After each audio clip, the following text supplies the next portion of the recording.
से राय भी लेंगे। हमारे आज के एक्सपर्ट जो हैं वो ट्रेड बुल सिक्योरिटीज के senior commodity research analyst Bhavik Patel साहब और आर मनी के डायरेक्टर चीफ रिसर्च ऑफिसर तरुण सत्संगी साहब, दोनों आप जुड़ गए हैं सर, बहुत बहुत धन्यवाद। थैंक यू सो मच हमारे साथ जुड़ने के लिए। 1,37,000 के भाव के आसपास ट्रेड कर रहा है। सिल्वर को देखें यहाँ पे तो करीब 3% से ज़्यादा की गिरावट है, 2,17,000 के आसपास की स्थिति यहाँ पर देखने को मिल रही है। वहीं क्रूड और नेचुरल गैस में तो हमने अभी बताया ही आपको कि तेज़ी देखने को मिल रही है।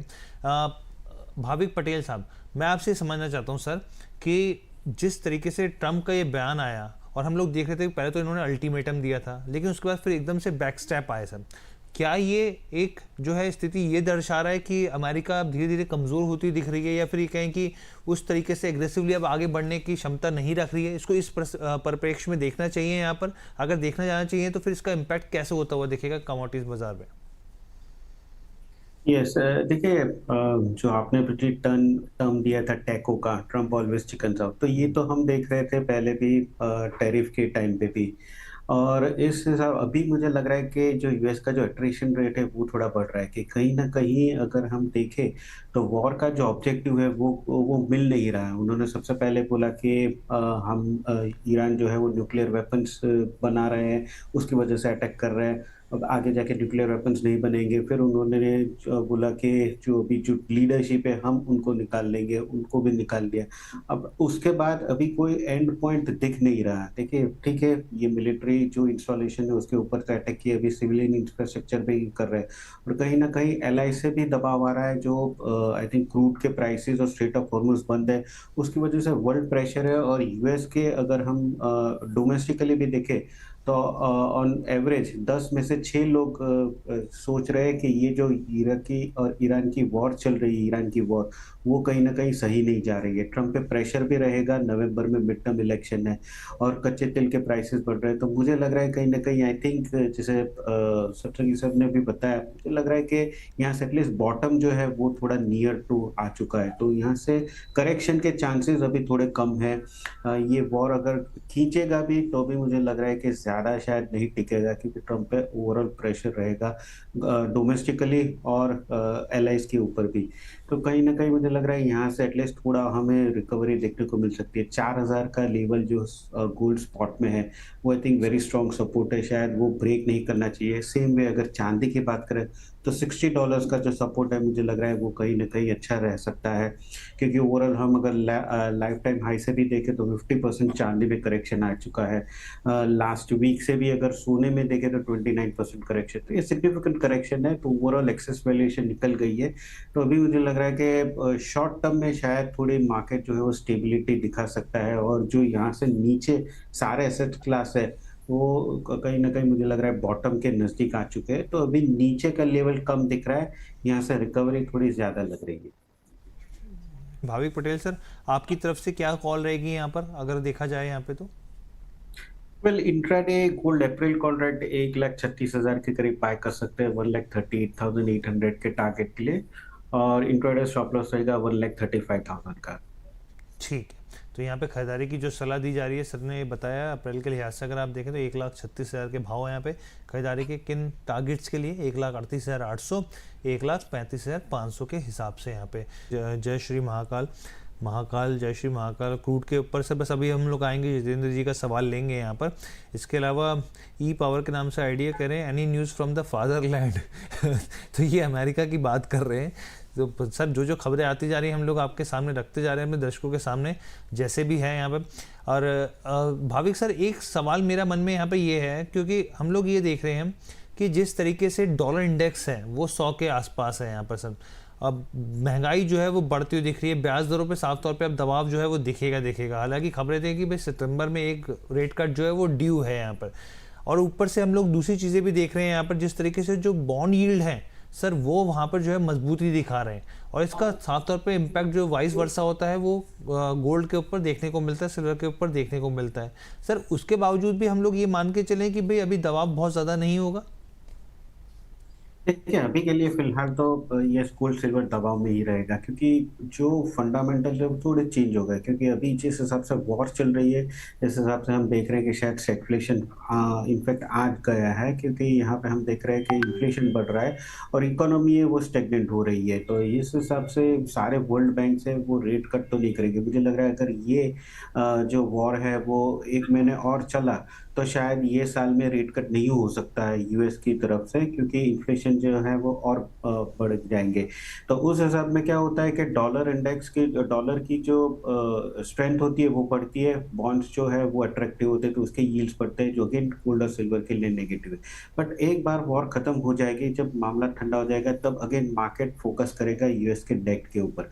तब हमें देखने को मिलेगा कि तब डॉलर जो है वो अगेन वीक होना शुरू हो जाएगा और गोल्ड की और सिल्वर की जो रैली है वो कंटिन्यू हो सकती है। तो अभी के लिए शॉर्ट टर्म के लिए डॉलर जो है वही उसमें ही स्ट्रेंथ दिखेगी जब तक ये वॉर चल रही है और महंगाई है। और अगेन बॉन्ड डील जो है वो अभी सेफर ऑप्शन है comparatively to other asset class, जिसकी वजह से लोग अभी सेफ्टी दिख रहे हैं और इसीलिए यूएस के बॉन्ड्स और कैश होल्ड कर रहे हैं। इसलिए हमें तेजी देखने को मिली है। तो जैसे मैंने बताया कि जैसे ही वॉर खत्म होगी, उसके थोड़े टाइम बाद जो मार्केट का फोकस होगा वो अगेन फोकस होगा यूएस के डेट के ऊपर। तब हम्म हमें गोल्ड और सिल्वर में एक रैली देखने को मिल सकती है। ये बहुत इंपॉर्टेंट पॉइंट है सर, और यही बल्कि मेरा अगला सवाल भी आप यही था कि भाई जब जब युद्ध खत्म होगा तो उसके बाद क्या हम लोग मान के चले, क्योंकि यहाँ पे इस समय युद्ध की स्थिति देखिए इस तरीके की हो गई है कि तमाम एसेट क्लास गिर रहे हैं, ना सिर्फ मार्केट हो, आप कुछ भी उठा के देख लीजिए, सब जगह पे दबाव देखने को मिल रहा है। भाविक पटेल साहब, मैं आपसे समझना चाह रहा हूँ जो गोल्डमैन सैक्स ने जो प्रिडिक्शन किया है यहाँ पर मार्च अप्रैल को लेकर, यहाँ पे जो लेवल्स बताए हैं, क्या आप भी इस बात से इत्तेफाक रखते हैं? जी, ज़रूर से देखिए, प्राइसेज़ एलिवेटेड ही रहने वाली है। इन इफ बाय मिरेकल अगर स्ट्रेट ऑफ हॉर्मुज़ ओपन होता है, मिरेकल मैं बोल रहा हूँ क्योंकि अभी तो नहीं लग रहा है, बट अगर ओपन होता है तो भी it would take months before wells जो है, रिफाइनरीज़ है, ऑयल एंड गैस पोर्ट है, वो अपने जो प्री वॉर लेवल्स के ऑपरेशन है, वो आने में, क्योंकि ऑलरेडी हमने देखा है कि काफ़ी सारे डैमेजेस मिडल ईस्ट के रिफाइनरीज़ को, पोर्ट्स को हुए हैं। तो अगर वॉर भी खत्म हो जाता है तो भी ओवरऑल सप्लाई तो थोड़ी शॉर्टेज रहेगी। भले शिपिंग जो है वो कंटिन्यू हो सकती है कि जो ऑलरेडी लोडेड है, बट वापस से जो नया लोड करने वाली शिपिंग के लिए है वो टाइम ज़्यादा लगेगा, 2-3 महीने लगेंगे। तो 2-3 महीने में हम, हाँ, ठीक है कि स्ट्रेट ऑफ हॉर्मुज़ ओपन होगा तो एक नी जर्क रिएक्शन डेफिनिटली देखेंगे।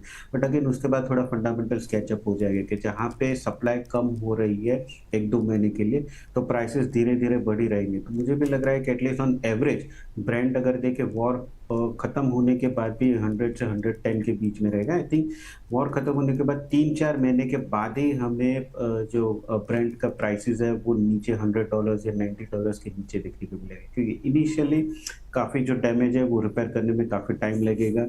तो ये इसलिए मैं बोल रहा हूँ, और अगर वॉर खत्म नहीं होती और डैमेज होती है तो शायद जो ब्रेंट के प्राइसेस है वो $120 के ऊपर भी एवरेज देखने को मिल सकते हैं।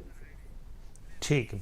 तो भाविक सर, एक चीज़ बताइए, आपके हिसाब से जो लेवल्स हो सकते हैं अब आगे यहाँ पे स्ट्रेटेजी के हिसाब से, यहाँ पे पिक के हिसाब से, वो कौन से रहेंगे? देखिए, $83-85 मुझे लग रहा है सपोर्ट बन चुका है डब्ल्यूटीआई का। उससे नीचे अभी के लिए फिलहाल जब तक वॉर चालू है तब तक मुझे नहीं लग रहा है नीचे जाएगा। कोई भी अगर पॉजिटिव ट्रिगर भी आता है ईरान और यूएस के बीच में के टॉक्स जो है वो अगर बोल रहे हैं कि वो शुरू हो गए हैं, तो भी अल्टीमेटली आई थिंक वॉर खत्म होगी उसके बाद ही 83 के नीचे डब्ल्यूटीआई जा सकता है, और ऊपर अगर हम देखें तो 105-108 का स्ट्रॉन्ग हर्डल है। आई थिंक बहुत एस्केलेशन होता है और स्ट्रेट ऑफ हॉर्मुज़ कंप्लीटली बंद होती है, और ईरान जो है वो मिडल ईस्ट के जो बाकी रिफाइनरीज है, पोर्ट्स है, उसके ऊपर अटैक करना शुरू करते हैं या पावर प्लांट पे शुरू करते हैं, तो मुझे लग रहा है 108 के ऊपर जाएगा। तो अभी के लिए फिलहाल मुझे लग रहा है ओवरऑल जो रेंज रहेगी वो $89 से 103 या 105 के बीच में डब्ल्यूटीआई रख रहा है। ठीक है, तो सर ने यहाँ पर देखिए टॉपिक शेयर कर दिए क्रूड के ऊपर। यहाँ पे अप्रैल के लिहाज से यहाँ पे 8,500 के भाव हैं, खरीदारी की सलाह 8,800 की, यानी कि तेज़ी की संभावनाएं दिख रही हैं सर को। स्टॉप लॉस लगाना बिल्कुल मत भूलिए, यहाँ पर 8,300 के 50 के भाव का यहाँ पे आसपास। भाविक सर, यहाँ पर नेचुरल गैस के ऊपर क्या आउटलुक रहेगा आपका? ट्रेडर्स को क्या करना चाहिए? देखिए, नेचुरल गैस के प्राइसेस अगर देखें तो वो लिंक्ड ही है क्रूड के साथ।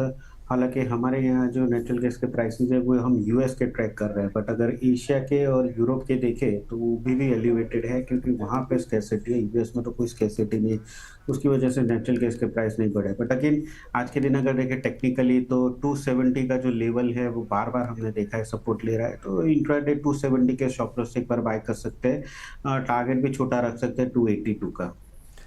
भाविक पटेल साहब, आपकी क्या रहेगी यहाँ पे मेटल्स के ऊपर? कोई ऐसा स्पेसिफिक मेटल जो आपको लगता हो कि यहाँ पे पिक के लिहाज से भी दिया जा सकता हो? वेल इंट्राडे कॉपर में बाय करके चल सकते हैं। हालाँकि तरुण जी ने भी बताया कि ओवरऑल तो ट्रेंड थोड़ा बेयरिश ही है, जब तक ये वॉर रहेगी, बेस मेटल्स की डिमांड तो कम ही रहने वाली है। बट ऑलरेडी अच्छी खासी करेक्शन है, तो रिलीफ रैली में हम एक प्ले आउट कर सकते हैं इंट्राडे। तो 1120 के करीब बाय कर सकते हैं, 1135 के टारगेट के लिए, 1108 का स्टॉप लॉस रहेगा। और ओवरऑल तो अभी भी आउटलुक जो है वो मुझे न्यूट्रल टू बेयरिश ही है। ठीक है, यहाँ पे कॉपर में खरीदारी की सलाह दी जा रही है। 1120 के भाव से आप खरीदारी कीजिए, 1135 के टारगेट्स के लिए स्टॉप लॉस 1108 का लगाना मत भूलिएगा। Thank you so much Tarun sir, Bhavik sir, आप दोनों ने अपना कीमती समय दिया हमारे दर्शकों को। भाविक सर, पहले आप डिस्क्लेमर प्लीज़ शेयर कर दीजिए, फिर मैं तरुण सर के पास आता हूँ। जी, जो भी मैंने एडवाइस दी है और कॉल्स दी है वो क्लाइंट की पोजीशन हो सकती है, क्लाइंट को शेयर की है। मेरे पर्सनल पोर्टफोलियो में कोई कमोडिटी की पोजीशन नहीं है। जानकारी दी, हमारे साथ जुड़ने के लिए थैंक यू सो मच। अब हम लोग यहाँ पर शो का पूर्ण विराम करते हैं, लेकिन यहाँ पर कुछ इंपॉर्टेंट चीज़ें जो हैं यहाँ पर आपको जो जाननी चाहिए। सबसे पहले आप ये समझिए कि हम लोग एक जानकारी आपके साथ साझा करते हैं कि अगर आप कमोडिटी में ट्रेड